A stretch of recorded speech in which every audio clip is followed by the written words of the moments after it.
আল্লাহ রাব্বুল আলামিন সুন্দর করে বলছেন বান্দা শোনো আল্লাযীনা ইয়াযকুরুনাল্লাহা কিয়ামান ওয়া কুউদান ওয়া আলা জুনুবিহিম ওয়া ইয়াতাফাক্কারুনা ফী খালকিস সামাওয়াতি ওয়াল আরদ ربنا ما خلقت هذا باطلا سبحانك فقنا عذاب النار জোরে বলুন আল্লাহু আকবার। যারা আল্লাহকে দাঁড়িয়ে থেকে বসে থেকে শয়নে স্বপনে যারা আল্লাহকে স্মরণ করে আল্লাহর সৃষ্টি রাজি নিয়ে গবেষণার এক পর্যায়ে বলে ফেলে আল্লাহ তুমি যা কিছু সৃষ্টি করেছো সকল কিছুর মধ্যে কল্যাণ দিয়েছেন কে? আমার ভাইয়েরা আমার বন্ধুগণ, সে আল্লাহকে ভোলা যাবে না। আপনি দুনিয়াতে একটা মানুষকে বারবার মোহাব্বত করবেন, সে আপনাকে অবহেলাও করতে পারে, আপনাকে ছেড়ে দিতে পারে, আপনার ভালোবাসার মূল্যায়ন সে নাও করতে পারে। কিন্তু আমার আল্লাহ এমন আল্লাহ, যে আল্লাহ কি কোন বান্দা যদি 10 বার ডাকে আল্লাহ সেই বান্দার দিকে 100 বার তাকায় থাকেন। পৃথিবীর মানুষকে আপনি একবার ডাকবেন, দুবার ডাকবেন, 3 বার ডাকবেন, বিরক্ত হবে এত ডাকিস কেন? আর আল্লাহকে যত বেশি ডাকা যায় আল্লাহ তত বেশি সাড়া দেন। দুনিয়ার বাড়িতে কোনো মেহমান হয়ে কেউ যদি চলে যায়, প্রথম দিনটা কদর থাকে, আদর থাকে, দ্বিতীয় দিন কদর কমে যায়, তৃতীয় দিন আরো কদর কমে যায়, আর ঘন ঘন গেলে তো দাম থাকেই না। কিন্তু আল্লাহর ঘরে মসজিদে কোনো বান্দা যদি ঘন ঘন বেশি বেশি যায়, আমার আল্লাহ তত বেশি খুশি হয়ে যায়। আমার আল্লাহ তো আল্লাহ, অতএব সে আল্লাহকে ছেড়ে দেওয়ার কোনো সুযোগ আছে? কিন্তু আমরা তো মনে রাখি না। মনে কেন থাকে না? তাহলে আমাদের ভিতরে কিছু গ্যাপ রয়েছে, কিছু ল্যাক রয়েছে, কিছু অসম্পূর্ণতা আছে। সে অসম্পূর্ণতা কিসে আছে? সে অসম্পূর্ণতা আছে হলো আমাদের ঈমানের মধ্যে। ঈমানটা যদি সলিড হয়ে থাকে, ঈমানটা যদি পরিপূর্ণ হয়ে থাকে, কখনো তো এমন হওয়ার কথা ছিল না। আল্লাহ বলছেন বান্দা তুমি ঈমানের দাবি করছো, আমি তোমাকে ভালো করে বলছি ইয়া আইয়ুহাল্লাযীনা আমানু আমিনু। ঈমানের যারা দাবি করছো ও ঈমানদারেরা তোমরা ভালো করে ঈমান আনো। মানে ঈমানের মধ্যে কিছু গ্যাপ থাকে, আল্লাহ পাক বান্দাকে সতর্ক করে বলছেন তুমি ভালো করে ঈমান আনো। কার কথা? আসতে বলবেন না, কার কথা? আবার আরেক জায়গায় বলছেন তুমি আমাকে ভয় করো, ভালো করে ভয় করো।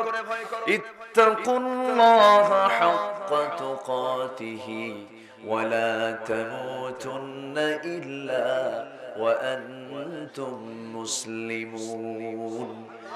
ভয় করার মতো ভয় করো। এই আয়াতটা যখন নাযিল হলো, সাহাবায়ে কেরাম অস্থির চিত্ততা নিয়ে নবীর সামনে হাজির হয়ে বলছেন ইয়া রাসূলুল্লাহ, আমাদের ভয় মনে হয় আমাদের তাকওয়া বুঝি আল্লাহর দরবারে মঞ্জুর হয় নাই। আল্লাহ কেন আয়াত নাযিল করলেন? সঙ্গে সঙ্গে আল্লাহ বলছেন বান্দারে ইয়া আইয়ুহাল্লাযীনা আমানুত্তাকুল্লাহা মাসতাতা'তুম, তোমাদের সামর্থ্য অনুযায়ী তোমরা আল্লাহকে ভয় করো। মানে বান্দা হতাশ হও না, তুমি আমার দিকে একটু আগায়া যাবে, আমি তোমার দিকে ডাবল আগায়া যাব। জোরে বলি সুবহানাল্লাহ।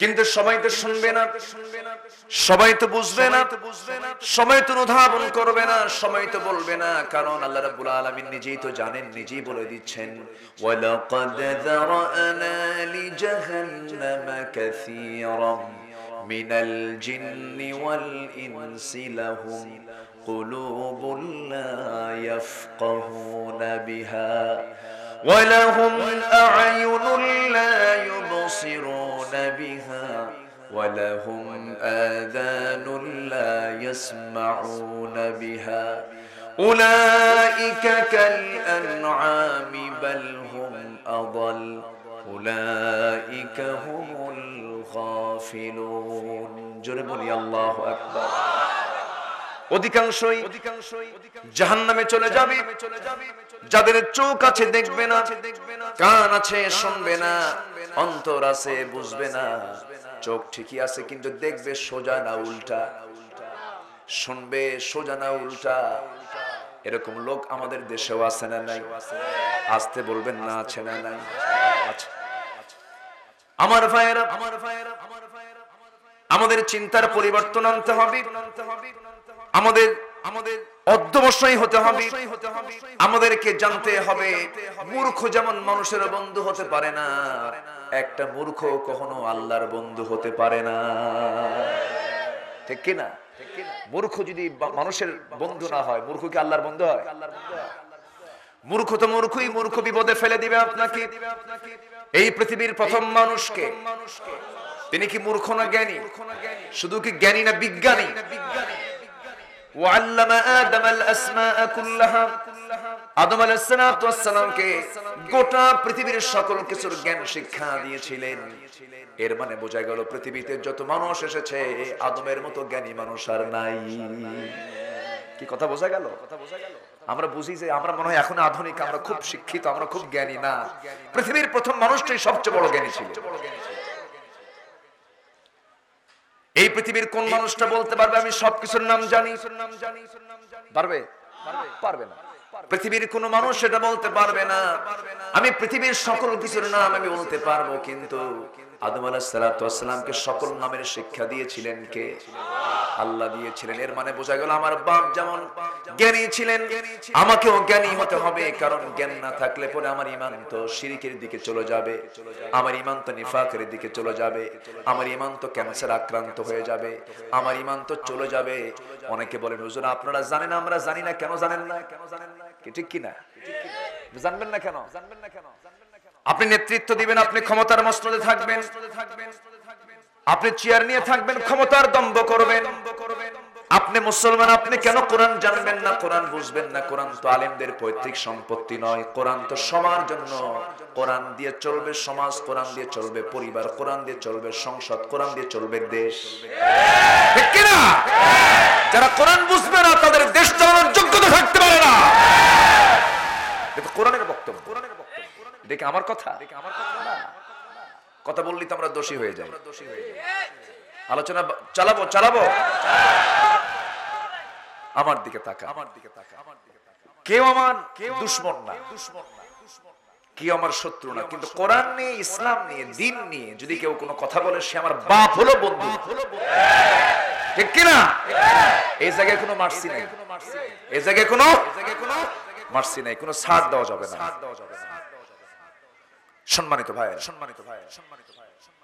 আমাদের পুঁজি দরকার তিনটা। এখানে আল্লাহ পাক বলছেন তুমি যদি আমার রহমত পেতে চাও তিনটা পুঁজি তোমার নিজের জীবনে নিয়ে আসো, মূলধন নিয়ে আসো। কি ধন?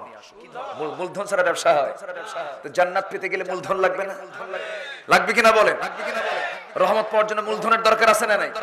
মূলধন ছাড়া ব্যবসা করবেন এটা কিছুই হবে না, ব্যবসায়ী হবে না। আল্লাহ বলছেন জান্নাত পেতে চাও তিনটা মূলধন নিয়ে আসো। এক নাম্বার ঈমান নাও। এক নাম্বার কি?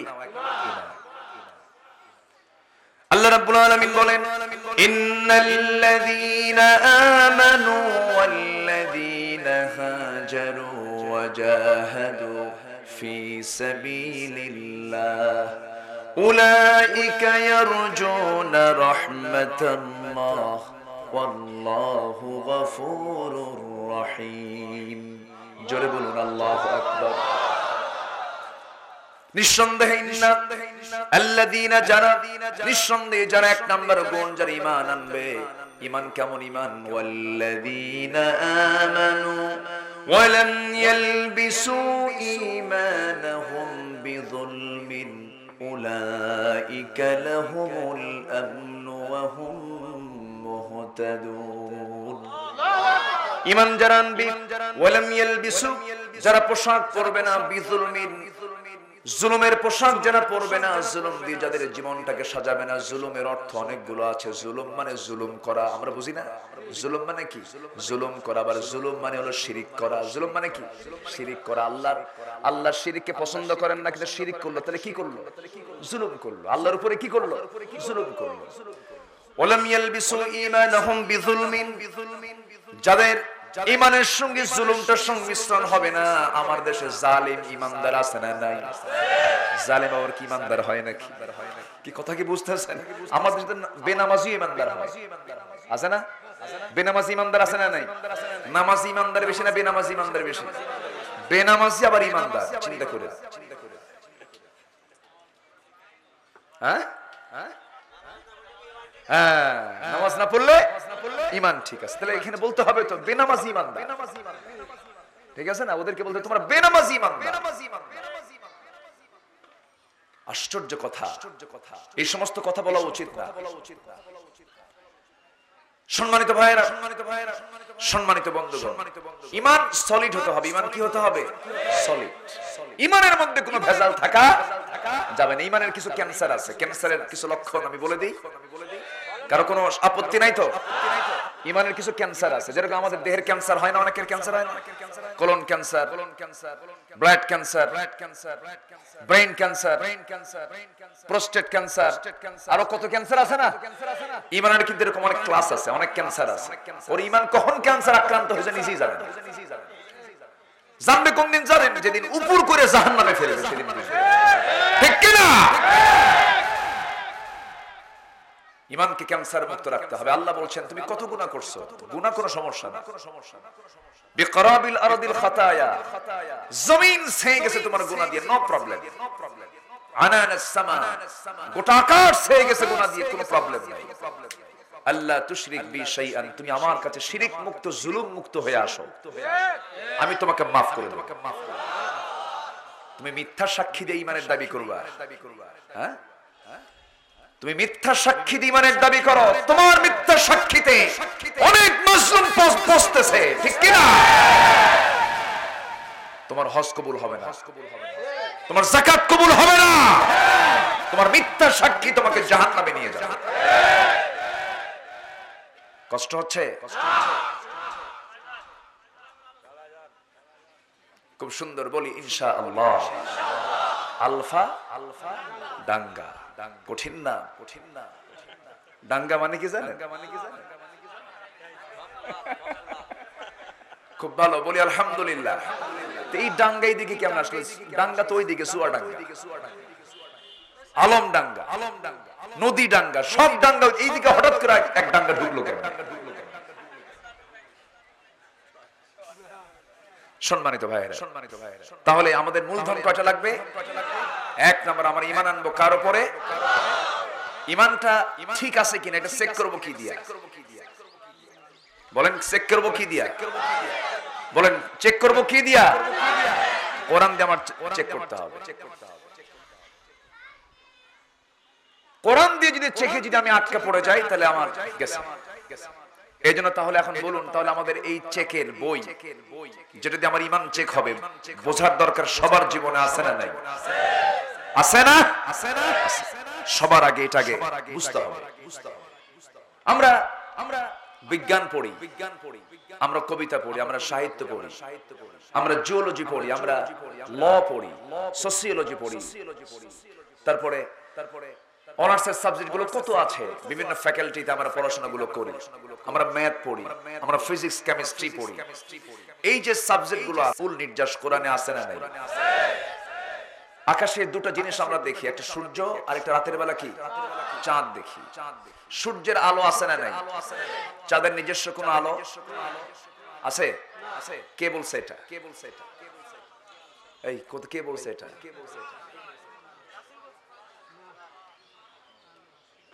বিজ্ঞানে পড়ছে না? বিজ্ঞান বলছেন এটা? বিজ্ঞান বই আছে যে চাঁদের নিজস্ব কোনো আলো নাই।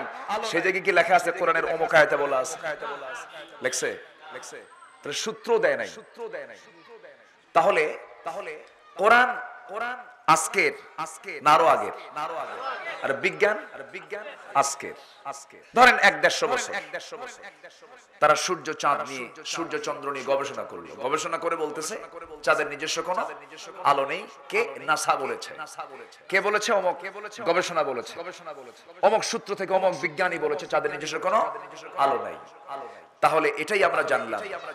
অথচ চাঁদের যে নিজস্ব আলো নাই, এটা যদি 1500 বছর আগে একটা কিতাব বলে, তাহলে অবশ্যই এখানে চিন্তার বিষয় আছে না নাই?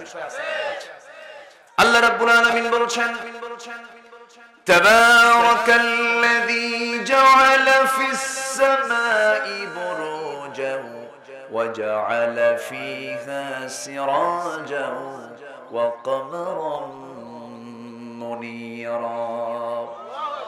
অতীব পবিত্রময় সেই মহান সত্তা যিনি আকাশে গ্রহ রাজি সৃষ্টি করেছেন, সেখানে রেখে দিয়েছেন প্রদীপ্ত আলো, প্রদীপ্ত সূর্য রেখে দিয়েছেন, আর সেখানে তিনি সেট করেছেন আলো বিকিরণকারী চাঁদ। আলো বিকিরণকারী চাঁদ মানে চাঁদের নিজস্ব কোনো আলো নাই। তাহলে চাঁদের আলো নাই কোরআন বলল ১৫০০ বছর আগে, আর বিজ্ঞান বই লিখছে চাঁদের নিজস্ব কোনো আলো নাই। তাহলে বিজ্ঞান প্রমাণ করছে না চুরি করছে? আস্তে গান কেন? চুরি তো করছি, চুরি করে তার সূত্রটাও দেয় নাই যে কোরআন শরীফের অমুক আয়াত আছে, এটা বলেও নাই। তাহলে মহা চোর এরা, ঠিক কি না? সম্মানিত ভাইয়েরা, এরপরে এই সূর্য নিয়ে কত গবেষণা। সূর্য ঘোরে না পৃথিবী ঘোরে না চন্দ্র ঘোরে না কি ঘোরে, ওদের মাথায় তো ঘোরে। আছে না নেই? কত জল্পনা কল্পনা। অথচ আল্লাহ রাব্বুল আলামিন সুন্দর করে বলছেন, লাশ-শামসু ইয়ানবাগী লাহা আন তুদরিকাল কমার ওয়ালাল-লাইলু সাবিকুন নাহার وهو الذي خلق الليل والنهار والشمس والقمر كل في فلك يسبحون জোরে বলুন আল্লাহু আকবার। সূরা আম্বিয়াতে, সূরা ইয়াসিনে দু জায়গায় এসেছে সূর্য চন্দ্র সব নিজ নিজ কক্ষপথে পরিভ্রমণ করছে, মানে সূর্য ঘোরে চন্দ্র ঘোরে, নিজ নিজ কক্ষপথে তারা পরিভ্রমণ করছে। বিজ্ঞান হালে প্রমাণ করেছে না চুরি করেছে? বলেন, চুরি করেছে।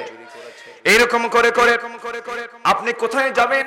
প্রত্যেকটি সূত্র যদি আমরা উদ্ঘাটন করতে যাই, তারা তো বলতে পারে না। কারণ কোরআন তো ওরা ভাবে যে মুসলমানদের গ্রন্থ, কিন্তু কোরআনের কল্যাণ শুধু মুসলমান পাবে না, সবাই পাবে।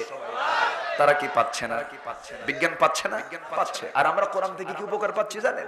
উপকার পাচ্ছি হলো ঈদের নামাজ 12 তাকবীর না 6 তাকবীর, আমরা এই উপকার পাচ্ছি। চেয়ারম্যান মহোদয়কে ধন্যবাদ জানাচ্ছি, তিনি কিছু কথা বলে গেছেন। এটা আমাদের বড় সমস্যা। কিছু কাঠমোল্লা আছে এই সমস্ত বিষয় নিয়ে শুধু নাচানাচি করে। আছে না নাই? ঈদের নামাজ বছরে মাত্র 2 দিন, ওয়াজিব নামাজ 6 তাকবীর হয় 12 তাকবীর হয়, সমস্যা নাই। ফতোয়া দিতে নিয়ে কেন আপনি বলবেন যে 6 তাকবীর বেদাত 12 তাকবীর জায়েজ? তাহলে তো গাড়ি ভাঙবেই, মারামারি লাগবেই। গাড়ি ভাঙা তো অনুচিত, এটা তো সম্পূর্ণ অমানবিক কাজ, এটা ঠিক আছে, এটা তো অন্যায়, অপরাধ এটা।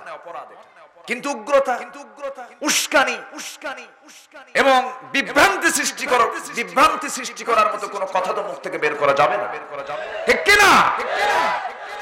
আবার ভুল বুঝবেন না, গাড়ি ভাঙার পক্ষে কিন্তু আমি না। কি কথা কি বুঝতেছেন আপনারা? জান মালে হামলা কেউ করবে, এটার পক্ষে পৃথিবীর কোনো মানুষ থাকতে পারে? থাকতে পারে না। অবশ্যই তাদের শাস্তি হওয়া দরকার। কিন্তু যিনি বললেন যে 6 তাকবীর বেদাত 12 তাকবীর জায়েজ, তাহলে এই দেশের মানুষ অধিকাংশ ঈদের নামাজ 6 তাকবীরে পড়ে না 12 তাকবীরে পড়ে? তাহলে সবগুলো বেদাত হয়ে গেছে। পিটন তো খাবাই তুমি। এই সমস্ত কথা আউটফিল্ডে বলো কেন? আলেম উলামা নিয়ে বসে কথা বলো, ঠিক কি না? সমন্বয় নিয়ে কথা বলো। আছে না এরকম? আছে না কিছু বেকুব? আউটডোরে সব কথা বলা যায়? আউটডোরে সব কথা বলা যাবে? সবই যদি হাদিসকে গ্রহণ করতে যাই, তাহলে তো আমিও পেছে পড়ে যাব। রাসূলের বউ ছিল কয়টা? 11টা। কয়টা বলেন? আপনি পারবেন 11টা বিয়ে করতে? কেন?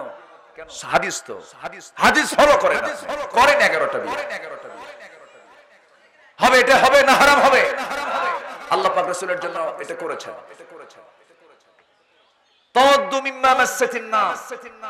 আগুনে পাকানো খাবার খেলে উযু করো, হাদিস আছে না নাই? আছে না? আলেম উলামা, এখানে আলেম উলামা আছেন। তাওয়াদ্দু মিম্মা মাসসাতিন নার, আগুনে পাকানো কোনো খাবার তোমরা খেলে উযু করে নাও। আমরা কি উযু করি? কেন করি না? হাদিস তো। সম্মানিত ভাইয়েরা, সুন্নাহকে আমরা ফলো করব। 4 জন ইমাম হচ্ছেন কোরআন হাদিসের, তারা হচ্ছেন মূল ব্যক্তি। 4 জন ব্যক্তি, একজন সাহাবীর সমান মর্যাদা একজন তাবী পেতে পারে না, তাবীর সমান মর্যাদা তাবী পেতে পারে না। খায়রুল কুরুনি করনি সুম্মা আল্লাযীনা ইয়ালুনহুম সুম্মাল্লাযীনা ইয়ালুনাহুম। আপনি তাবিঈকে বাদ দিবেন। আবু হানিফাকে অনেকে চরমভাবে গালিগালাজ করে, আছে না নাই? আবু হানিফা রাহমাতুল্লাহি আলাইহি নিয়ে অনেক বাজে কথা বলে অনেকে। তুমি কয় টাকার আলেম হইছো তুমি আবু হানিফার বিরুদ্ধে কথা বলো? আবু হানিফা রাহমাতুল্লাহি আলাইহি উনি একজন সাহাবীর ছেলে ছিলেন। কার ছেলে ছিলেন? সাহাবীর ছেলে, এবং তার তাহনিক করেছেন হযরত আলী রাদিয়াল্লাহু তাআলা আনহুর মত মানুষ। আপনি কাকে খাটো চোখে দেখেন? আপনি ইমাম আযম আবু হানিফা রাহমাতুল্লাহি আলাইহি উনি বলেছেন ইদা সাহহাল হাদিস ফাহুয়া মাযহাবি। কত উদার কথা, যখন তুমি সহিহ হাদিস পেয়ে যাবে এটা আমার মাযহাব। ঠিক আছে, ভালো কথা, কিন্তু এই সমস্ত বিতর্ক সৃষ্টি বাইরে করা যাবে না। আমি আলেমদেরকে আমি অনুরোধ করে বলছি, করজোড়ে মিনতি জানাচ্ছি, দয়া করে বৃহত্তর বিষয় নিয়ে কথা বলুন, ছোটখাটো বিষয় নিয়ে কোনো তর্ক বিতর্কে যাবেন না, ঠিক কি না? জানাজার তাকবীর নিয়ে আপনি কথা বলার দরকার নাই। কুলখানি মানুষ মারা গেলে, মানুষ মারা যাওয়ার পর আমার দেশে খাওয়া দাওয়ার একটা আয়োজন করে না? একটা হাদিস তো আসছেই যে হে রাসূল সবচেয়ে উত্তম কাজ কি? ক্বালা তুতঈমুত তুআম ওয়া তুকরিউস সালাম আলা মান আরাফতা ওয়া মান লাম তারিফ। শ্রেষ্ঠ কাজ হলো মানুষকে খাওয়ানো। সুবহানাল্লাহ বলেন। এখন এই উপলক্ষেই খাওয়াবেন তা না। হ্যাঁ, আপনি কিছু ভাইকে আপনি জড়ো করলেন, একটু বসলেন, বসে আমরা সবাই মিলে একটু দোয়া করলাম, দোয়া করে আমরা রুহের মাগফিরাত কামনা করলাম। আমরা এটাকে প্রবর্তন করলাম, আমরা এটাকে মানে কি বলে করতেই হবে, এটা দায়িত্ব। এটা না হলে পরে তার রুহের কষ্ট হবে, এরকম জাতীয় না মনে করে আমরা একটু উদার চিত্তে এটাকে একদম সম্পূর্ণ হারাম হারাম বেদাত বেদাত বলে, হ্যাঁ আস্তে আস্তে আপনি এটাকে চেঞ্জ করতে পারেন, কিন্তু মানুষকে ধাক্কা দিবেন, সেটা ধাক্কায় ভেঙে যাবে, ঠিক কি না? তারাবির নামাজ 8 রাকাত 20 রাকাত, এগুলো নিয়ে একটা গন্ডগোল আছে না নাই? এগুলো কোনো সাবজেক্টই না। ফরজ নামাজের পরে মুনাজাত, এগুলো কোনো সাবজেক্টই না।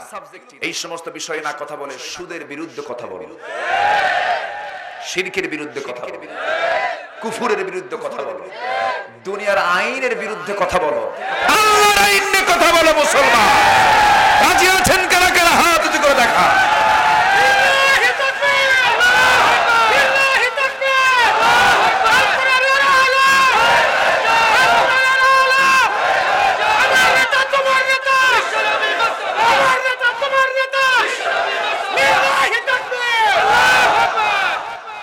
কষ্ট পাচ্ছেন আপনারা? ছোটখাটো বিষয় নিয়ে আমরা কেন কথা বলতে যাব? বুকে হাত বাঁধা নিয়ে আমি কেন কথা বলবো? নাভিতে হাত বাঁধা নিয়ে আমি কেন কথা বলবো? এগুলো নিয়ে আমি কথা বলতে যাব না। আমরা এগুলো আমাদের সময় না। এগুলো করলে ওই নাস্তিকরা হাসে। এগুলো করলে যারা ওই যে দুষ্ট পাড়ার দুষ্ট শয়তানগুলো ছিল ওরা হাসে, দেখ হুজুররা কি করে, ওদের হাসির পাত্র কেন বাড়ান আমাদের? এগুলো করবেন না। দাড়ির মাসলা নিয়ে কথা বলার দরকার নাই। দাড়ি কয়জন রাখে আমার দেশে? কয়জন দাড়ি রেখেছে? দাড়ি জরুরি, দাড়ি ওয়াজিব, রাখেন। দাড়ি একটু ছোট হয়েছে, ফাঁসে ফতুয়া মারা শেষ। ও কেমনে আসবে আপনার কাছে বলেন? আপনি যে ফাসেক বলে যে তারে বিদায় দিলেন, ও কি আসবে আপনার কাছে কোনোদিন? فبما رحمة من الله لنت لهم ولو كنت فظا غليظ القلب لانفضوا من حولك। রাসূল আপনি যদি এরকম রূঢ় আচরণের লোক হতেন কেউ আপনার কাছে আসতোই না। সুর করে বলে ওয়াজ করা জায়েজ না, ওর যে সুর নাই এজন্য এই কথা।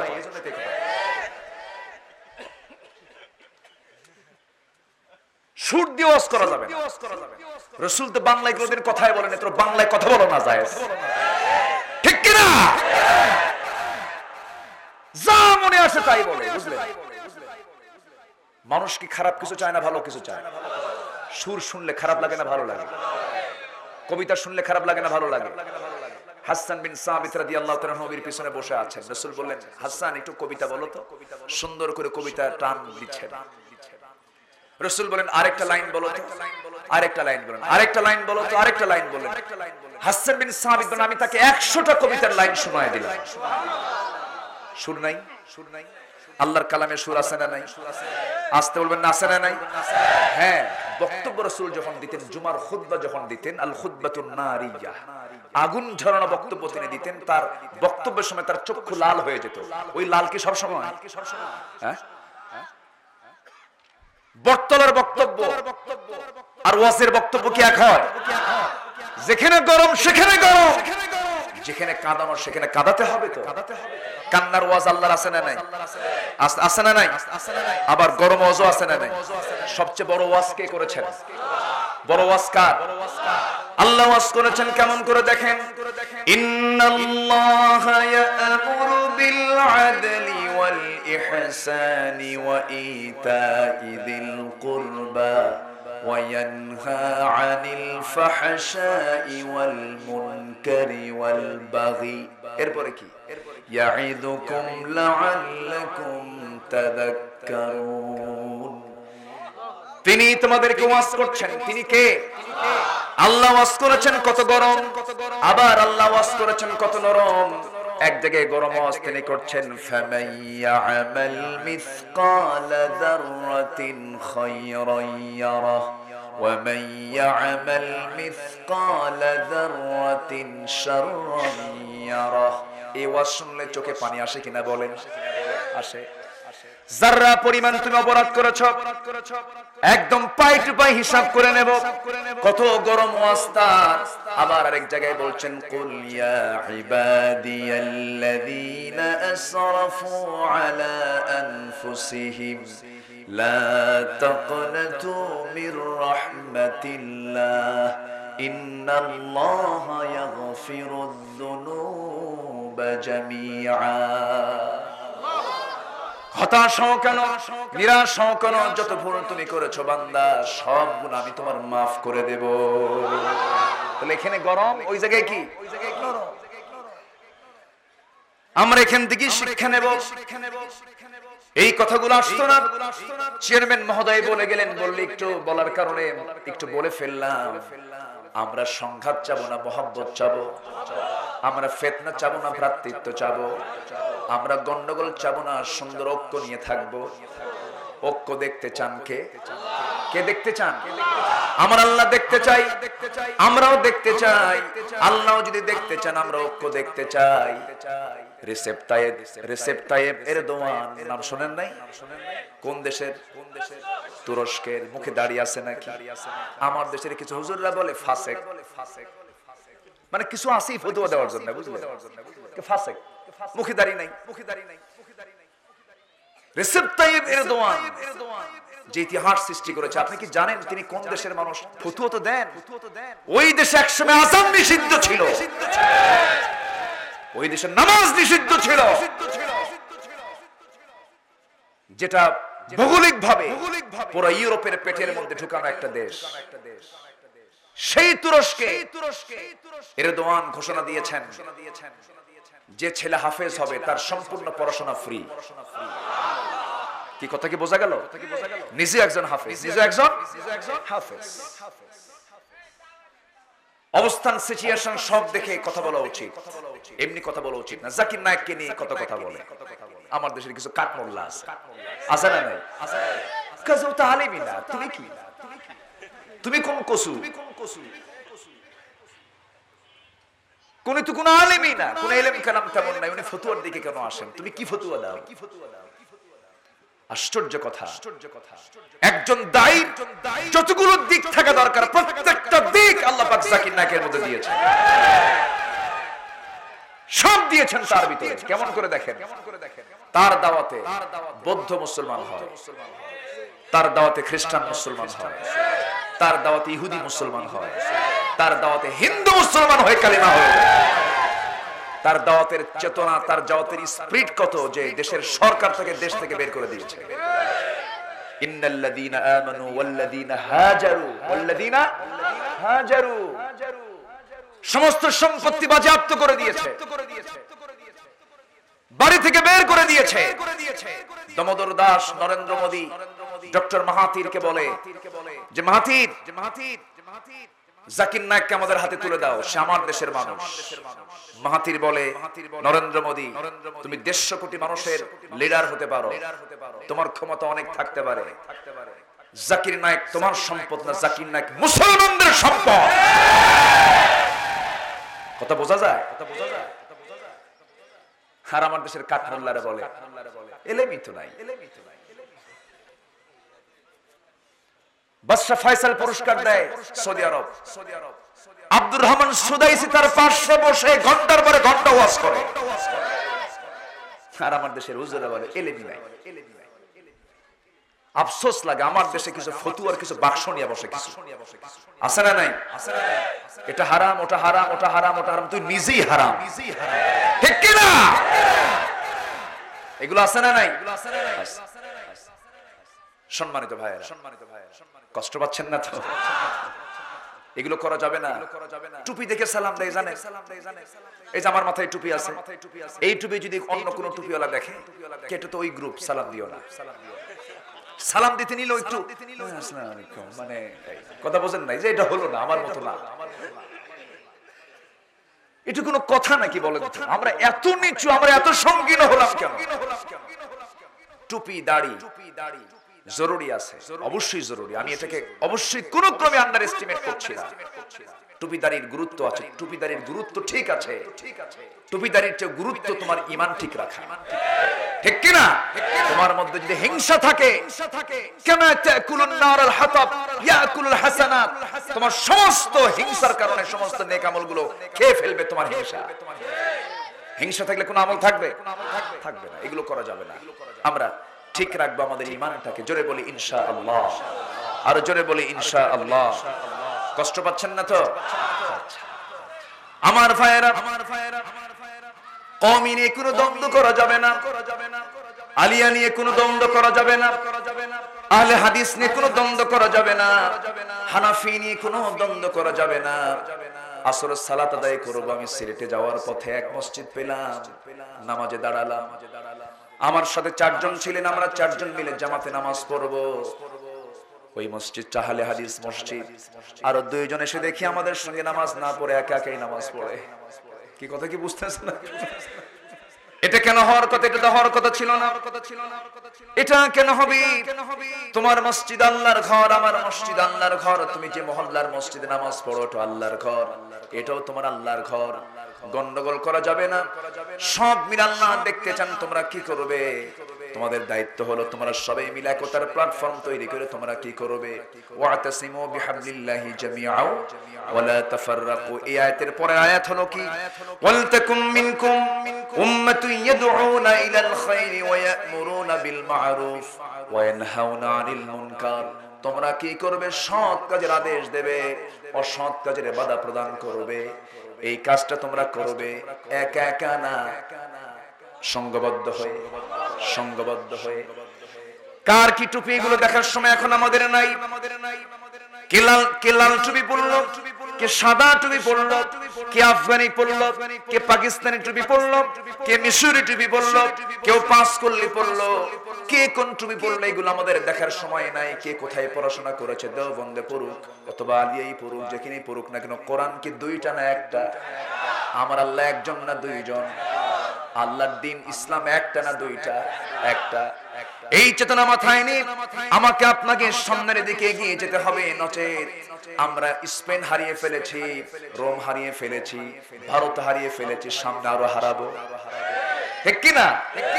রোহিঙ্গারা এসে বসে আছে আমার দেশে। এই রোহিঙ্গারা এসে বসে আছে আমার দেশে। আমার বন্ধুগণ, চীনের বৌদ্ধরা উইঘুর প্রদেশে লক্ষ লক্ষ মুসলমানকে রোজা রাখতে দেয় না, নামাজ পড়তে দেয় না। হয়তো বলতেছেন এই দেশে তো আমরা স্বাধীনভাবে নামাজ পড়ছি, রোজা রাখছি।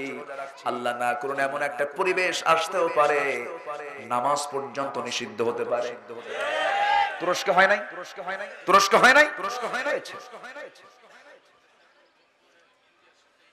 আমার ভাইয়েরা, ঠিক আছে, আমার বন্ধুগণ, আমার ভাইয়েরা, একটু ডিপলি আমরা যদি চিন্তা করি, এই দেশকে নিয়ে আগামী 50 বছরের চিন্তা হলো, ঠিক আছে, এদিকে তাকান, শোনেন, এই দেশকে নিয়ে আগামী 50 বছরের টার্গেট হলো কোন ক্রমেই 90% মুসলমান যেন না থাকে। 90% মুসলমান এখন নাইও, কমে এখন 80-তে চলে আসছে। এই যে খ্রিস্টান মিশনারি কাজগুলো করতেছে, মুসলমানগুলোকে খ্রিস্টান বানাচ্ছে উপজাতিদের, এরপরে বিভিন্ন উপজাতিদের মধ্যে তারা কাজ করছে। প্রত্যন্ত অঞ্চলগুলো, ওই যে নওগাঁর প্রত্যন্ত অঞ্চল, ওই যে বান্দরবান, ওই যে খাগড়াছড়ি, বিভিন্ন প্রত্যন্ত অঞ্চলগুলো, সীমান্ত অঞ্চলগুলোতে যে সমস্ত উপজাতিরা থাকে, এদের মধ্যে তারা কাজগুলো চালু করে দিয়েছে। খ্রিস্টান বানাচ্ছে, অন্য ধর্ম থেকে খ্রিস্টান রূপে তাদেরকে নিয়ে আসতেছে। ইতিমধ্যে বহু মুসলমান পর্যন্ত টাকার লোভে খ্রিস্টান হয়ে গেছে। চিন্তা হলো আগামী 50 বছরে 50% যখন মুসলমান চলে আসবে, সেই সময় তারা এগুলো একটা মাস্টার প্ল্যান নিয়ে তারা আগাতে চায়। আমার বন্ধুগণ, আমরা মুসলমান একটা সুন্দর স্বাধীন ভূখণ্ড পেয়েছি। এই স্বাধীন ভূখণ্ড কিন্তু আমরা পেয়েছি মাত্র ইসলামের কারণে। কিসের কারণে? আমরা মুসলমান, ইসলামের কারণে আমরা এই স্বাধীন ভূখণ্ড পেয়েছি। কেমনে দেখেন বলি। 71 স্বাধীন হওয়ার আগে আমরা স্বাধীন হয়েছি, এরও আগে কোন সালে বলেন, ইতিহাস বলেন, কোন সালে? 47-এ দেশ যখন ভাগ হলো, পাকিস্তান এবং ইন্ডিয়া যে বিভক্তটা হলো, এই বিভক্তের মূল কারণটা কি? 1 নম্বর কারণ হলো, গ্রাউন্ড হলো, হিন্দু মুসলিম জাতি কখনো এক হতে পারে না। হিন্দু মুসলিম এক হতে পারে না, এটাকে ভাগ করে দেওয়া হলো। হিন্দুস্তান আর কি পাকিস্তান করে দুটোকে ভাগ করে দেওয়া হলো। তাহলে এখানে মূল স্বাধীনতার চেতনা কি? ইসলাম ছাড়া না ইসলাম, ইসলাম ছাড়া না ইসলাম, ইসলাম। এদেশের স্বাধীনতার স্থপতি বঙ্গবন্ধু শেখ মুজিবুর রহমান, তিনি তার ঐতিহাসিক ভাষণে যে কথাগুলো বলেছেন, তার প্রত্যেকটি কথাই ছিল আল্লাহর প্রতি তাওয়াক্কুল করা। তিনি বলেছেন, এদেশের মানুষকে মুক্ত করে ছাড়বো। বলেন কি তাওয়াক্কুল আছে না নাই? আছে। সেই তাওয়াক্কুলের অভাব এখন দারুণ ভাবে আমরা লক্ষ্য করছি, ঠিক কিনা? আমরা লক্ষ্য করছি এটা। 10 জানুয়ারি যখন বঙ্গবন্ধু এই দেশে আসেন, পাকিস্তানের জেলখানা থেকে যখন তিনি ফেরেন দেশে, 10 জানুয়ারি না, 10 জানুয়ারি তিনি বলেছিলেন, সকালবেলা এসে উনি রেডিও অন করলেন। রেডিও অন করে বলতেছে, হাসুরমা, বুঝতেছেন তো আপনারা? বুঝতেছেন? রেডিওতে তেলাওয়াত নাই কেন? কেন তেলাওয়াত নাই? রেডিওর দায়িত্ব পালন করে কে? চরম খেপে গেলেন, খেপে গিয়ে নিজে চলে গেছেন। নিজে যে বলছেন, এই রেডিওর তথ্যের দায়িত্ব কে নিয়েছে? কোন বেদবকে দায়িত্ব দেওয়া হয়েছে? এখন 9টা বাজে, এই 9টার সময় কোরআন তেলাওয়াত দিয়ে অধিবেশন শুরু কর। আমার কথা কি বোঝা যায়? আমার কথা কি বোঝা যায়? সম্মানিত ভাইয়েরা, এই দেশের চেতনা হলো ইসলাম। ইসলাম ছাড়া কোনো কথা বললে আমরা গলা টিপে ধরবো। তা রাজি আছেন? কেন কেন হাত উঁচু করে ধরেন।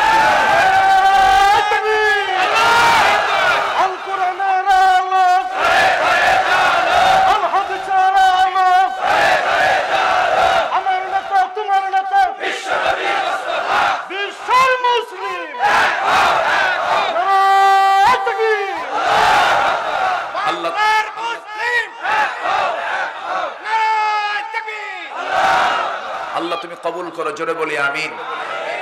এক হব, ঈমান নাই, তাহলে কি কাম হবে? তাহলে আমাদের মূলধন কি 1 নাম্বার? ঈমান। ঈমানটা অপরিপূর্ণ না পরিপূর্ণ? পরিপূর্ণ ঈমান আনতে হবে। ঈমানের মধ্যে কোনো প্রকার ভেজালি থাকা যাবে না। ঈমানের 1 নাম্বার ক্যান্সার হলো শিরক। শিরকের কাছে যাওয়া যাবে না। ঈমানের 1 নাম্বার 2 নাম্বার হলো কুফর। কুফরের ধারে পাশে যাওয়া যাবে না। ঈমানের অন্যতম ক্যান্সার হলো বেদাত। বিদাতের ধারে পাশে যাওয়া যাবে না। আল্লাহ রাব্বুল আলামিন বলছেন, বান্দা শোনো, ওয়া মাইয়ুশরিক বিল্লাহ ফাকাদ হারামাল্লাহু আলাইহিল জান্নাহ। শিরক তুমি করবে, তোমার জন্য আল্লাহর জান্নাত হারাম হয়ে যাবে। মুসলমান কোন কবরে ফুল দিতে যাবে? আসতে কোন কেন? মুসলমান কোন কবরে ফুল দিতে যাবে না। অন্য কোথাও কোন ব্যক্তির রুহের মাগফিরাত কেমন আর আমার নবী কোথাও ফুল দিয়ে বরণ করেছেন এমন কোন হাদিস আছে নাকি? কোন ছবিতে ফুল দিয়েছেন এমন কোন কিছু আছে নাকি? কোন কবরে মাজারে কোন ফুল দেওয়া জায়েজ আছে নাকি? আমার নবী করেন নাই, আমরা করব না। তুমি যত বড়ই কিছু হও না কেন। কি আমার কথা কি বোঝা যায়? এই বিষয়গুলোকে সলিড রাখতে হবে। বেদাত মুক্ত রাখতে হবে, শিরিক মুক্ত রাখতে হবে। কারণ আমার কবরে তুমি যাবে না, তোমার কবরে আমি যাব না। আমার কবরের উত্তরগুলো আমাকেই দিতে হবে, জবাবটা আমাকেই দিতে হবে। আমার ভাইয়েরা, আল্লাহ রাব্বুল আলামিন বলছেন, বান্দা তোমার ঈমান যদি ঠিক হয়ে যায় আমি তোমাকে maaf করে দেব, আমি তোমাকে ক্ষমা করে দেব। শিরিক মুক্ত, বিদআত মুক্ত ঈমান নিয়ে তুমি আমার কাছে আসো। ভুল করেছো, maaf চেয়েছো, বান্দা আমি তোমার সব গুনাহ maaf করে দেব। আমার ভাইয়েরা, আল্লাহ তো বান্দার প্রতি কখনো কঠোর নন, আল্লাহ বান্দার প্রতি খুবই নরম, খুবই নরম। তিনি যদি নরম না হতেন কোন কাফের খাবার পেত না, কোন মুশরিক খাবার পেত না, সব আল্লাহ রাব্বুল আলামিন না খেয়ে মেরে ফেলতেন। কিন্তু আল্লাহ কাফেরকেও খাওয়ান, আল্লাহ মুনাফিককেও খাওয়ান, আল্লাহ মুমিনকেও খাওয়ান, সবাইকে খাওয়ায়। কিন্তু বিচার হবে কয়দিন? আসতে বলবেন না, বিচার হবে কয়দিন? সেই বিচারটা হবে কোরআন দিয়া, সেই বিচার হবে ঈমানের ভিত্তিতে।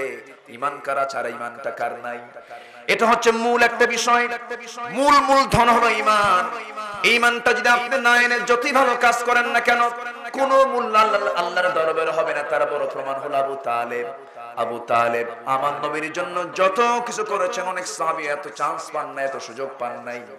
আমার নবীর সেবা যে পরিমাণ আবু তালেব করেছেন, এমন সেবা কিন্তু অনেক সাহাবীও করার সুযোগ পান নাই। আছে না? আবু তালেব কি করেন নাই? আবু তালেব আমার নবীজির 8 বছর বয়স থেকে শুরু করে নিয়ে নবুয়তের গুরুত্বপূর্ণ সময় পর্যন্ত মক্কা জিন্দেগিতে আবু তালেব কি না করেন নাই। আমার নবীর জন্য জেলখানা পর্যন্ত যে গিয়েছেন, বয়কট পর্যন্ত থেকেছেন, নবীর জন্য গালি শুনেছেন।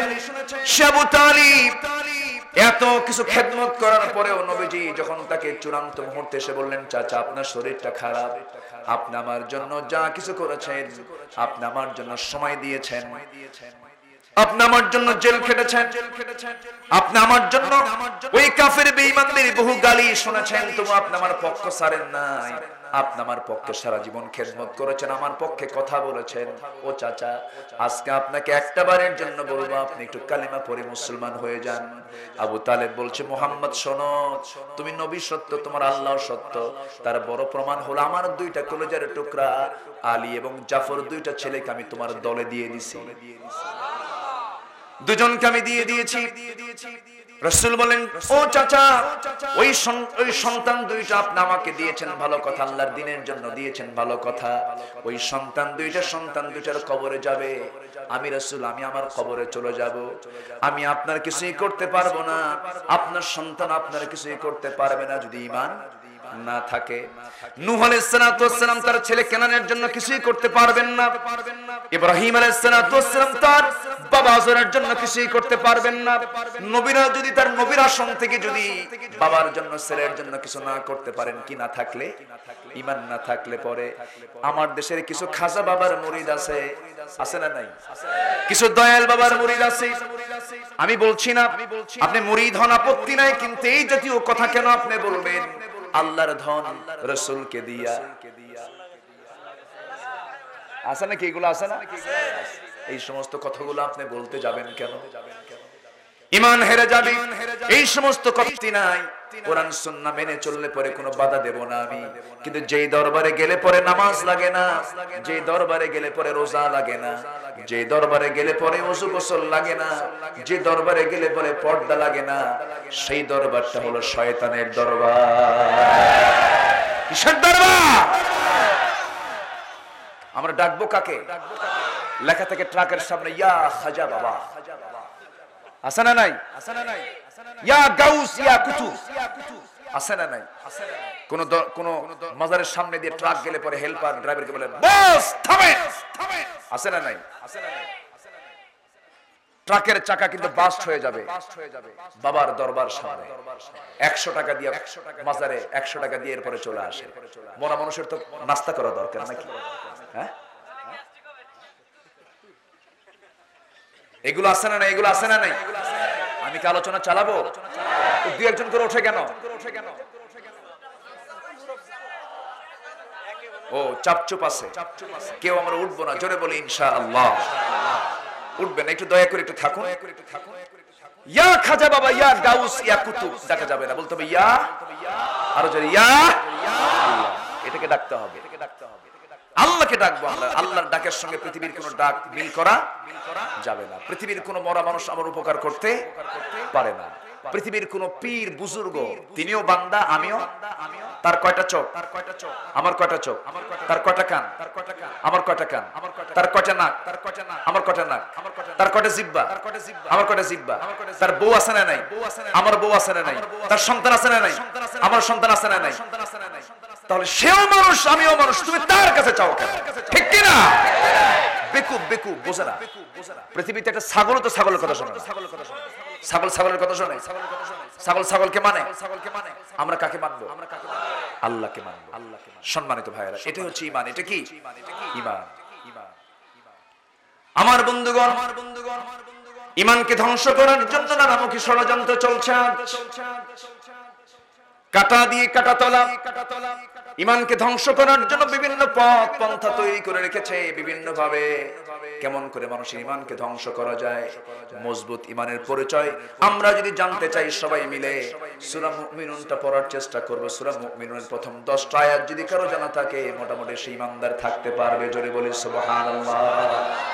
আমার সঙ্গে ঠোঁট মিলায়া বলেন, قد أفلح المؤمنون الذين هم في صلاتهم خاشعون والذين هم عن اللغو معرضون والذين هم للزكاة فاعلون والذين هم لفروجهم حافظون إلا على أزواجهم أو ما ملكت أيمانكم فإنهم غير ملومين. جرب لي الله أكبر. والذين هم على أماناتهم وعهدهم راعون والذين هم لصلاتهم يحافظون أولئك هم الوارثون. جرب لي الله أكبر. ওই সমস্ত মুমিনরা সফল কাম যারা নামাজ খুশু-খুশুর সঙ্গে আদায় করে, নামাজ থেকে সুন্দর করে পড়ে, যারা লজ্জাস্থানের হেফাজত করে, অন্যের বউকে ভাগায় নিয়ে এসে বিয়ে করে না। আছে না নাই? আসতে বলবেন না, আছে না নাই? দুনিয়াতে কত মহিলা আছে কাম পায় নাই, দেখেন তো কোথায় যে সাগুন লাগাইছে। হ্যাঁ, এটি কোনো কথা হলো? আজকে আমি বিচারকদেরকে বলবো, এই দেশের প্রচলিত আইনেও কিন্তু একটা শাস্তি আছে, আছে না নাই? আর্টিকেল 495, আর্টিকেল 494 যে আর্টিকেলটা আছে, যে দণ্ডবিধি, এই দণ্ডবিধিতে যে আইনটা আছে, সেই আইনের রায় হচ্ছে, যদি কোনো পুরুষ কোনো নারীকে অন্যের বউ থাকা অবস্থায় যদি ভাগায় নিয়ে আসে, যদি জোর করে নিয়ে আসে অথবা ইচ্ছা করে তাকে নিয়ে চলে আসে, মামলা যদি করা হয়, তার শাস্তি হবে এই দেশের প্রচলিত আইনের 7 বছর সশ্রম কারাদণ্ড। বিচারকদের কাছে আমি করজোরে মিনতি জানাই, এরকম কিছু যদি হয় ঘটনা, দয়া করে শাস্তির বিধান নিশ্চিত করেন, নচেত আপনার বউ আরেকজন ভাগায় নিয়ে যাবে। কি কথা কি বোঝা গেল? তখন বুঝবেন যে হ্যাঁ, কি মজা। কি কষ্ট পাচ্ছেন নাকি আপনারা? হ্যাঁ,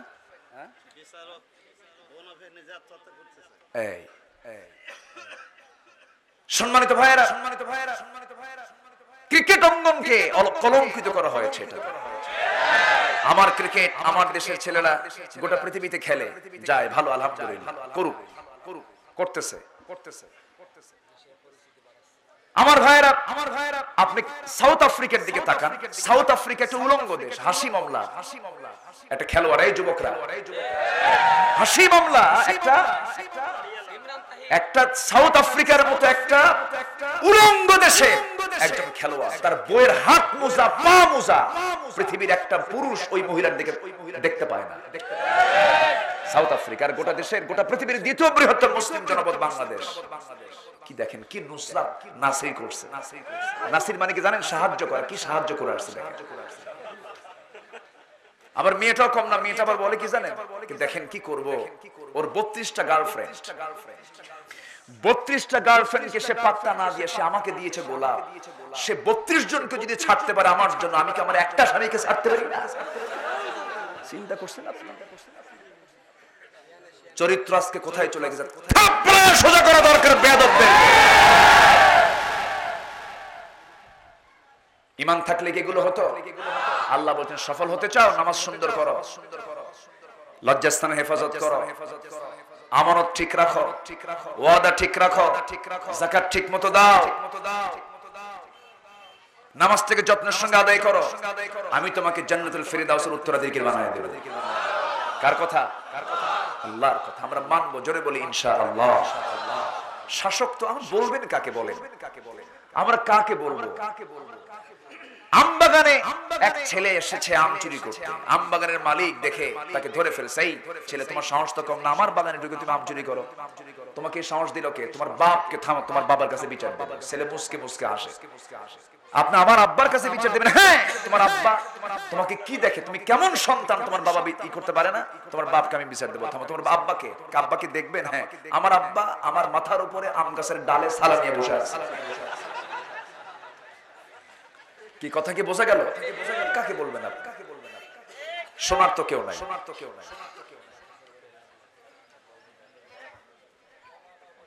সম্মানিত বন্ধুগণ, শাসক ছিলেন ওমরে ফারুক রাদিয়াল্লাহু তাআলা আনহু। শাসক এত ভালো হয়েছেন ওমর কেন? কি দিয়া? আসতে বলবেন না, কি দিয়া? অন্য কোন জাদু, অন্য কোন তন্ত্র মন্ত্র? কোরআন এবং রাসূলের জীবন দিয়ে। আল্লাহু আকবার। রাসূলের সুন্নাহ এবং কোরআন দিয়ে ওমর হয়ে গেছেন পৃথিবীর সেরা একজন শাসক। আল্লাহু আকবার। কিয়ামত পর্যন্ত ওমরের নাম নিতে হবে, কিয়ামত পর্যন্ত নিতে হবে। ভারতের শ্রী মহাত্মা গান্ধীর মতো মানুষ বলে মুসলমানদের ওমরের মতো দরকার দুনিয়াতে একটা নেতা। কেজরিওয়াল বলে মুসলমানদের ওমরের মতো একটা নেতা হওয়া দরকার। এমনি বলে না, ওমরে ফারুক কি ছিলেন না, একটা শহর করতে হবে। উনি বললেন শহর সব জায়গায় গড়া যায় না, দেখো তো পাশে কোনো নদী আছে কিনা, পাশে কোনো সমুদ্র আছে কিনা, সমুদ্রের তীরে নদীর তীরে একটা শহর নগর গড়ে উঠবে। কারণ সবচেয়ে বড় সিস্টেম হলো পানির নিষ্কাশন ক্ষমতা না থাকলে সেখানে নগর গড়ে ওঠে না। ওমর কত আগে নগর গড়ার ইঞ্জিনিয়ার ছিলেন। আল্লাহু আকবার বলেন। হযরত ওমর সব দিকে অলরাউন্ডার ছিলেন, যেমন ইবাদত, যেমন শাসক, যেমন ইমাম, সব দিকে তিনি ফিট ছিলেন। তিনি কি আগে ভালো ছিলেন? আগে ভালো না আগে কালো? খালি কি কালো না মহা কালো? রাসূলকে মারতে যাওয়ার চিন্তা যে মাথায় আসে সেই লোকটা কেমন হতে পারে বলেন? অসম্ভব হিংস্র ছিলেন তিনি। রাসূলকে মারার সাহস করেছেন, পারেন নাই। কিসের কাছে এসে? কোরআনের কাছে এসে। এমন খাদেম হয়ে গেলেন শেষে, এমন খাদেম হলেন রাতের বেলার ঘুম ধরে না। গোটা দুনিয়া চালান তিনি, গোটা দুনিয়ার তিনি শাসক, অর্ধ দুনিয়া তিনি চালান। তার জন্য একটা তখ্ত নাই, তার জন্য একটা রাজ দরবার নাই। একা একা ঘোরেন, সামনেও লোক নাই, পিছনেও লোক নাই। একা একা ঘরে ছোট্ট একটা লাঠি নিয়ে, তাও একটা জুব্বা পরে, পিছনে ছেঁড়া। পিছনে কি? ছেঁড়া। সবাই বললো ওমর একটু উন্নত জীবন গ্রহণ করো। কেউ বলার সাহস পায় না, বললি তো থাপ্পড় খাওয়ার সম্ভাবনা আছে। খুব রাখতো। তো দুজন স্ত্রী আমার নবীজির হাফসা এবং আয়েশা সিদ্দিকা রাদিয়াল্লাহু আনহা দুজন মিলে বললেন যে আমিরুল মুমিনিন একটু উন্নত জীবন গ্রহণ করেন। কেন? এর কারণ হচ্ছে অনেক লোকজন কূটনীতিকরা আপনার কাছে আসে, এসে যখন আপনি এই অবস্থা দেখে তো বিব্রত হয়ে যায়, চোখ এরকম বড় বানায় ফেলতেছে। আয়েশা, তুমি সে রাতের কথা ভুলে গেছো যে রাত্রে রাসূল বিছানার তোষকটা তুমি নরম করে দিয়েছো। রাসূলের তাহাজ্জুদ কাজা হওয়ার কারণে তোমার উপরে খেপে গিয়েছিল। আমার মেয়ে হাফসা, তুমি এই কথা তুমি কেমন করে বললে? রাসূল অনেক রাত চলে গেছে, বিছানার চাদর নাই, জুব্বা খুলে জুব্বার উপরে তিনি চাদর বানায় ঘুমাইছেন। আমাকে তুমি উন্নত জীবন গ্রহণ করতে বলো? ওমরের চেহারা দেখে কাফেররা ভয় পায় না, ওমরের তাকওয়া দেখে ভয় পায়। জোরে বলি আল্লাহু আকবার। ওমর ছিলেন এই প্রকৃতির মানুষ, কাউকে তিনি ছাড় দিতেন না। রাতের বেলা ঘুমাতেন না। দিন দিন যাচ্ছে, শুকিয়ে যাচ্ছেন। ক্ষমতায় ছিলেন যে কয় বছর, স্বাস্থ্য শেষ। সবাই বললো যে আপনার স্বাস্থ্য দিন দিন শুকিয়ে যাচ্ছে কেন? তোমরা আমাকে যে পদ দিছো, যে চাকরি দিছো, আমারে এই পদ, এই দায়িত্ব আমাকে স্বাস্থ্যহীন বানায় দিচ্ছে। আল্লাহু আকবার। আর এখন চেয়ারম্যান হওয়ার আগে তেল দিতে এই জায়গায় না দিতে, তেল দেয় চেয়ারম্যান হওয়ার পর এই জায়গায় থাপায় না। ঠিক কিনা? ক্ষমতা ছেড়ে দিলে পরে চেহারার দিকে তাকানো যায় না। আর ওমরে ফারুক ক্ষমতা পায়া চেহারা দেখা যায় না। ওমরে ফারুক রাদিয়াল্লাহু তাআলা আনহু কি শাসক ছিলেন। একদিন কেঁদে কেঁদে বললেন জনগণকে, জনগণ শোনো, তোমরা কি জানো ফোরাতের তীরে একটা কুকুর যদি অনাহারে মারা যায়, আর ইরাকের রাস্তা খারাপের কারণে উটের পা অথবা কোন প্রাণীর পা যদি ভেঙে যায় সেই গর্তের মধ্যে পড়ে, উটের পা কেন ভাঙলো, কুকুর কেন অনাহারে মারা গেল, আমি ওমর, আমাকে ওই প্রাণীগুলোর মৃত্যুর জন্য আমাকে আল্লাহর সামনে জবাব দিতে হবে। কি ছিলেন তারা? শাসক। রাতের বেলা ঘুম হতো না। এশার নামাজ একদিন তিনি পড়ালেন মসজিদে নববীতে, নামাজ পড়ায় বাড়ির মধ্যে আসছেন, বাড়িতে এসে বলছেন, স্ত্রী ঘুম তো ধরবে না আমার, আজকে আমি একটু প্রতিবেশীকে দেখতে যাচ্ছি, আমার প্রতিবেশীরা কেমন আছে, খাবার দাও। খাবার খেলেন, আস্তে করে ঘর থেকে বের হলেন। ঘুরেই কিছু দূর যেতেই দেখেন যে কিছু বাচ্চারা ঘরের মধ্যে কান্দে। কান্দে কে? কান্দে কে? কেন কান্না করে বাচ্চারা, কেন কান্দে? ভিতর থেকে এক মহিলা বের হইছে, তোমার বাচ্চাগুলো কান্দে, তুমি কি করো, তুমি কেমন মা? আমি বিধবা, আমার স্বামী নাই, ঘরে কোনো খাবার নাই, বাচ্চাদের কান্না থামানোর মতো যে কোনো খাদ্য আমার ঘরে নাই। ওমর ফারুকের মাথা নিচু হয়ে গেল। চলে গেছেন খাদ্য গুদামে, ম্যানেজারকে বললেন, এক বস্তা আটা দাও, এক বস্তা আটা আমার নামে এন্ট্রি করো। এন্ট্রি করা হলো, আমার পিঠে তুলে দাও। ম্যানেজার বলে, অসম্ভব, আমি আপনার পিঠে দেবো না, আপনি বলুন কোথায় পৌঁছাতে হবে। চোখ বড় করে বলতেছে, এই ম্যানেজার, আমলনামা কি তোরটা কি আমার কাছে আসবে না আমারটা তোর কাছে যাবে? আটার বস্তা আমার পিঠে তুলে দে। আল্লাহু আকবার বলো। আটার বস্তা নিজের পিঠে উঠায় নিয়ে চলে গেলেন প্রতিবেশীর ঘরে। বিধবাকে বলেন, বিধবা, সমস্যা হলে আমাকে আবার বলবা, আমি আর নিজে নিজের পিঠে বহন করে তোমার বাসায় আবার পৌঁছায় দেব। জোরে বলে সুবহানাল্লাহ। আরেক ঘরে গেলেন, এক মহিলার চিৎকার করা কান্না। কেন কান্দে, কি জন্য কান্দে, হেতু কি, কারণ কি? ভিতর থেকে জানা গেল পেটে বাচ্চা, ধাত্রী নাই, বাচ্চা হচ্ছে না, নার্সের অভাবে বাচ্চা হচ্ছে না, মারা যেতে পারে। দৌড় মেরে নিজের বাড়িতে আসলেন। বউকে বলেন, বউ বোরকা পড়ো, যেতে হবে কোথায়? চলো আমার সঙ্গে যাবে, আমার সঙ্গে তুমি যাবে। ওই মহিলার বাড়ির সামনে গিয়ে বলতেছে দুই হাত ধরে, আমার স্ত্রী, আল্লাহর কসম করে বলি, আমরা জনগণের শাসক নই, আমরা সম্রাট নই, আমরা হলাম জনগণের খাদেম। জোরে বলে সুবহানাল্লাহ। স্ত্রীকে বলছেন, স্ত্রী, যে ঘরের মধ্যে এক মহিলা আছে, ওই মহিলার পেট থেকে সন্তান যদি মৃত হয় অথবা মহিলা যদি মারা যায়, কিয়ামতের দিন ওই মহিলার কারণে আমাকে জাহান্নামে যেতে হবে। ঘরের মধ্যে যাও। তো বউকে নার্স বানালেন। বউকে কি বানালেন?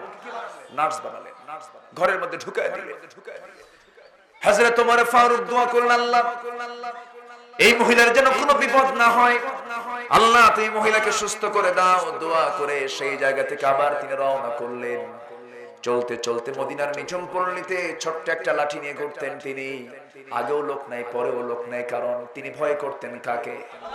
আর আজকে যত বড় নেতা, তার বহর ছোট না বড়, সামনেও বহর, পিছনেও বহর, কারণ এইদিক ওদিক তাকে না জানি কোন দিক দিয়ে কি হয়, ঠিক কিনা? ওমর ফারুকের কিছুই লাগলো না। সামনে চলতে চলতে হঠাৎ করে তিনি কানটা খাড়া করে রাখলেন, কান সোজা করে রাখলেন। তার কানের মধ্যে একটা গানের আওয়াজ তিনি শুনতে পেলেন। কোন মহিলা গুনগুন করে যেন গান গাচ্ছে, মহিলার কণ্ঠের গান। তিনি করলেন কি, সামনে চলতে চলতে হঠাৎ করে সোর্সটা পেয়ে গেলেন, একটা ঘর থেকে গানের আওয়াজ আসতেছে। গানের মূল ভাষা হলো একজন মহিলা একজন পুরুষকে পাওয়ার জন্য আবেগময়ী কিছু গান, বিরহের কিছু গান গাচ্ছে মহিলা। ওমর ফারুক মনে মনে চিন্তা করলেন, এই জনপদে এইরকম গান তো কখনোই এলাও হবে না। কোন মহিলা তাহাজ্জুদের সময় এমনটা করছে? তিনি মনে মনে চিন্তা করলেন, অবশ্যই তাকে ধরতে হবে। দরজায় সে নক করলেন, কে গান গায়? এত বড় দুঃসাহস, তাহাজ্জুদের সময় তাহাজ্জুদ নামাজ না পড়ে, কোনো আওয়াজ নাই।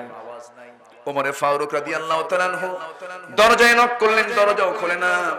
ওমর ফারুক রাদিয়াল্লাহু আনহু কিতাবের মধ্যে আসছে, ঘরটা ছিল খেজুর পাতার বানানো বেড়ার ঘর। পিছন দিকে আসলেন, আস্তে করে বেড়াটা টান মারলেন, ভিতরে ঢুকে পড়লেন। ভিতরে ঢুকিয়ে দেখেন সামনে প্রদীপ জ্বালানো, একজন মহিলার সামনে মাথায় কাপড় দিয়ে দাঁড়ায় আছে। ওমর ফারুক বলছেন, মহিলা, তুমি কি একটু চিন্তাশীল হও না? এই জনপদে তুমি কেন বিরহের গান তুমি গাচ্ছ? গান তো মানুষকে মুনাফিক বানায় দেয়। আল গিনা ইয়ামবুতুন নিফাকা ফিল কলবি। তুমি কেন এই সমস্ত বিরহের গানগুলো গাচ্ছ? কারণটা কি?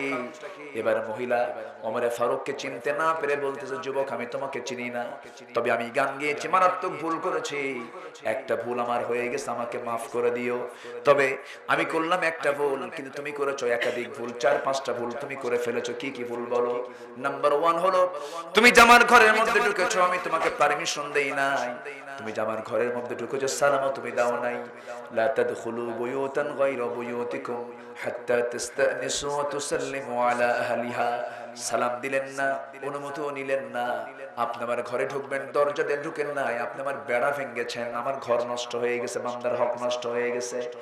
নাম্বার 4 হলো আপনি একজন পরপুরুষ, আমি একজন পরনারী, আপনি আমার পর্দার খেলাফ করে ফেললেন, আমার কথার পর্দা নষ্ট হয়ে গেল। আপনি এই যে 4টা ভুলটা করেছেন, এই 4টা ভুলের জন্য আমি আপনাকে ছাড়বো না, আমি আপনাকে মাফ করব না। ওমরে ফারুক বলছেন তুমি কি করবা বলো? সঙ্গে সঙ্গে বলছেন, ওই মহিলা বলতেছে শুধু সকালবেলা হবে সূর্যোদয় হওয়ার সঙ্গে সঙ্গে। তুমি কি জানো এই জনপদের শ্রেষ্ঠ খলিফা হচ্ছেন ওমরে ফারুক রাদিয়াল্লাহু তাআলা আনহু, এই পৃথিবীর শ্রেষ্ঠ ন্যায় বিচারক হচ্ছেন তিনি, তার কাছে চলে যাব, আমি তোমার বিরুদ্ধে মানহানির মামলা দায়ের করব, আমি তোমাকে ছাড়বো না। এত বড় দোষ তুমি করেছো, আমি তোমাকে ছাড়বো নাকি? ওমরে ফারুক সামনে দাঁড়ায় তার সামনে ওমরের কথা বলে। এবার ওমরে ফারুক বলছেন, ও মহিলা, তুমি যে লোকটার নাম বলছো তুমি তাকে চিনো নাকি? হ্যাঁ, আমি তার নাম শুনেছি অনেক। এবার তিনি বললেন, আমার জানা মতো ওমরে ফারুক তো লোকটা খুব একটা ভালো না, জোতের লোক না। নিজের কথা কি নিজে ভালো বলা যায় নাকি?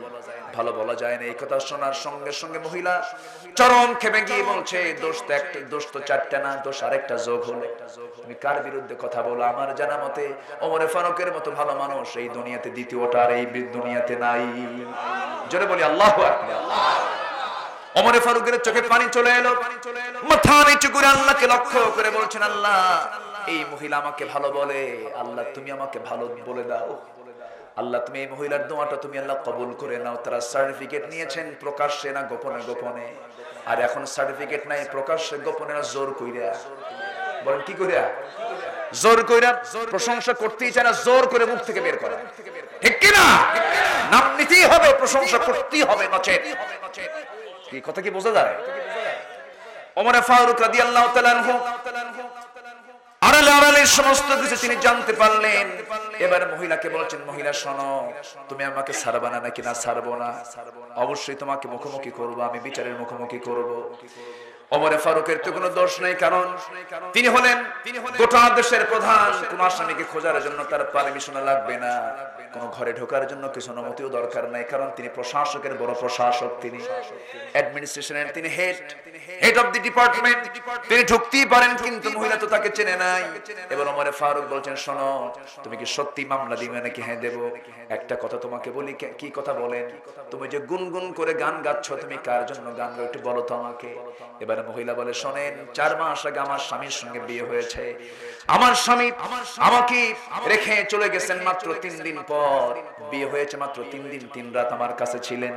আমার স্বামীকে এই জনপদের খলিফা ওমরে ফারুকের লোকজন নিয়ে চলে গেল, সীমান্ত প্রহরায় নিয়োগ হলো। আজকে 4 মাস গত হতে চলে, আমার স্বামীর কোনো খবর আমার কানে কেউ দেয় নাই।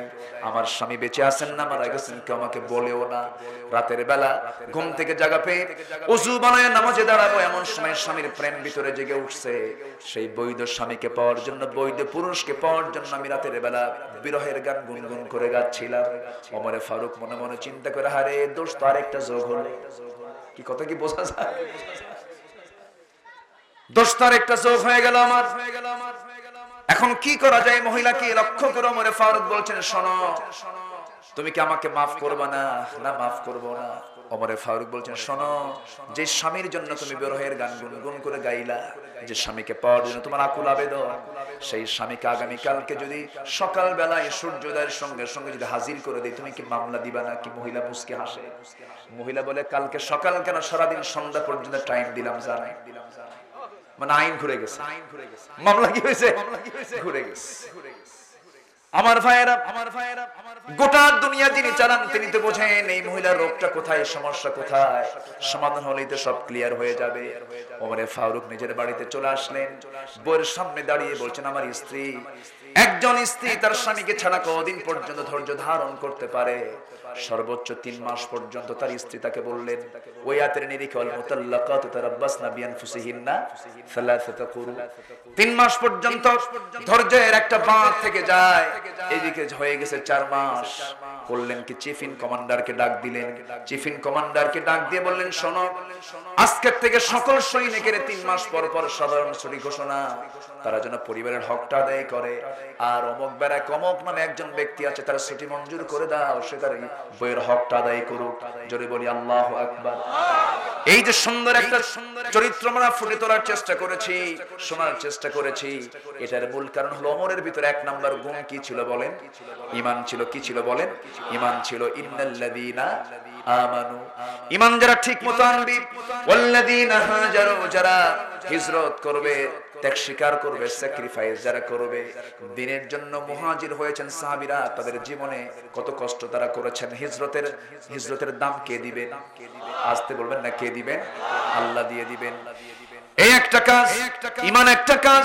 নাম্বার 3 হলো ওয়াল্লাযীনা জাহাদু ফি সাবিলিল্লাহ উলাইকা ইয়ারজুনা রাহমাতাল্লাহ ওয়াল্লাহু গফুরুর রহিম। জোরে বলুন আল্লাহু আকবার। যারা জিহাদ করবে আল্লাহর পথে, জিহাদ মানে আমাদের কিছু ভুল ব্যাখ্যা সমাজে প্রচলিত আছে। আমরা অনেকে মনে করি জিহাদ মানে হলো অস্ত্র শস্ত্র নিয়ে সামনে যা কিছু পাওয়া সবগুলোকে শেষ করে দেওয়া, তার নাম জিহাদ না। জিহাদের চূড়ান্ত, জিহাদের মধ্যে যুদ্ধ আছে, যুদ্ধের মধ্যে জিহাদ নাই। জিহাদের মধ্যে কি আছে? যুদ্ধ আছে। হারবুন মানে হলো যুদ্ধ। জিহাদের মধ্যে যুদ্ধ একটা পার্ট, কিন্তু যুদ্ধের মধ্যে জিহাদ নাই। জিহাদ মানে হলো এই যে আমি আপনি বসে আছি, এই জায়গায় কথা শুনতেছি, কথা বলতেছি, কত ব্যস্ততা ছিল, এখানে এসার সময় দিয়েছে, এটা একটা জিহাদ। নামাজ পড়তে মন চায় না, নামাজে দাঁড়ায়, এটা একটা কি? জিহাদ। নারীর দিকে তাকাতে মন চাইলো, তাকাই না, এটা একটা জিহাদ। সুদের টাকা সামনে পড়ে আছে, সুদ খাবো মাসে মাসে 3 লাখ 4 লাখ করে, এরপরও খাই না, চান্স থাকার পর, এটা একটা কি? জিহাদ। আমার ভাইয়েরা, ঘুষের কারবার, বড় অফিসার হয়েছে, চেয়ারে বসেছি, একটা চেক সই, একটা সিগনেচার সই করলেই 10 লক্ষ টাকার চেক পাওয়া যাবে, সিগনেচারে দেই না, এটা একটা কি? জিহাদ। আল্লাহ রাব্বুল আলামিন বলছেন, বান্দারে এই কাজটা যদি করতে পারো, জিহাদটা যদি করতে পারো, আমার সমস্ত রহমত আমি তোমার উপরে বর্ষণ করব। জোরে বলি সুবহানাল্লাহ। নামাজ কেউ ছেড়ে দেব নাকি? 5 ওয়াক্ত নামাজ পড়বেন কারা? 5 ওয়াক্ত নামাজ, একটু হাত তুলে দেখেন জোরে, ইয়া আল্লাহ, আরো জোরে ইয়া আল্লাহ। আমাদেরকে 5 ওয়াক্ত সালাত আদায় করার তৌফিক তুমি আল্লাহ দিয়া দাও। জোরে বলি আমিন, আরো জোরে আমিন, আরো জোরে আমিন। নমস্কার হক, নমস্কার হক। সবার আগে আমরা নামাজের জন্য যত্নবান হব। জোরে বলি ইনশাআল্লাহ, আরো জোরে বলি ইনশাআল্লাহ। সাহাবীরা কত কষ্ট করে নামাজ পড়েছেন। গোটা বাড়ি মিলে একটা চাদর, গোটা বাড়ি মিলে কয়টা চাদর? স্বামী স্ত্রী, ঘর নাই, পাহাড়ি গুহার মধ্যে থাকেন। আজান হয়ে যেত, বিলাল আজান দিতেন, তিনি পাহাড়ি গুহা থেকে বের হয়ে আসতেন। তালহা রাদিয়াল্লাহু তাআলা নবীর পিছনে 2 রাকাত নামাজ পড়েই সালাম ফেরা মাত্রই তিনি উঠে দৌড় মারতেন। নবীজি একদিন পিছন দিকে ডাক দিয়ে বলেন, তালহা এদিকে আসো, তোমার কি আমার বয়ান শুনতে পছন্দ হয় না? হ্যাঁ। তুমি আমার সামনে দিকে চট করে চলে যাও কেন? নামাজ পড়ি দৌড় মারো বাড়ির দিকে, এর কারণটা কি? তিনি কেঁদে ফেললেন, বলেন, ইয়া রাসূলুল্লাহ, আমার জীবন আপনার জন্য আমি কুরবান করে দেব, কিন্তু তুমি চলে যাও কেন?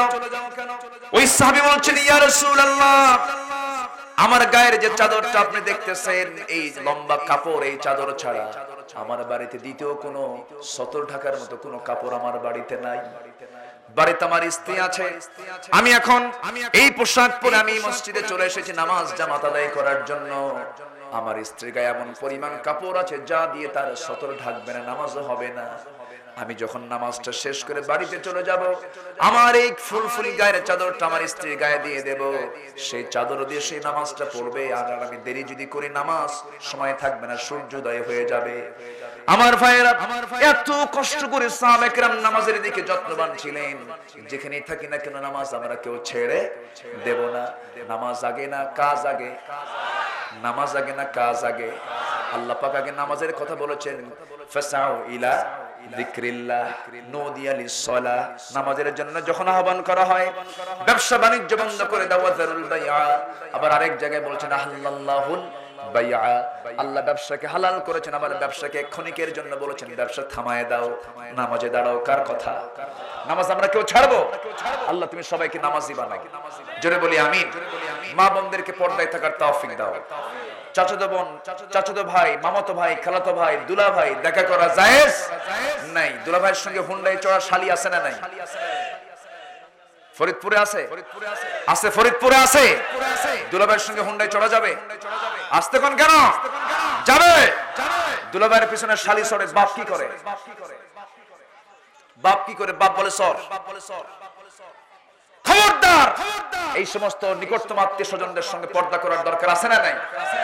ছেড়ে দিবেন না শালি দুলাভাইয়ের সামনে, জামাইয়ের হাতে নিজের মেয়েকে দিবেন না। নিজের যে বউ হয়েছে সে যাবে, নিজের শালি কখনো শালিকে দুলাভাইয়ের সঙ্গে দেওয়া যাবে না। হুন্ডার পিছনে শালি ওঠে, দুলাভাই হুন্ডা চালায়, শালি মনে করে দুলাভাই আমার দুলাভাই বড় ভাই মানুষ, একটু দূরে দূরেই বসি, হুন্ডার মাঝখানে একটু গ্যাপ রাখে, ফাঁকা রাখে, যেন দুলাভাইয়ের গায়ের সঙ্গে আমার গা যেন না লাগে। কিন্তু দুলাভাই কম না, সামনে কিছু দূর যাওয়ার পর এমন একটা ব্রেক মারে, এক ব্রেকে গ্যাপ পূরণ করে।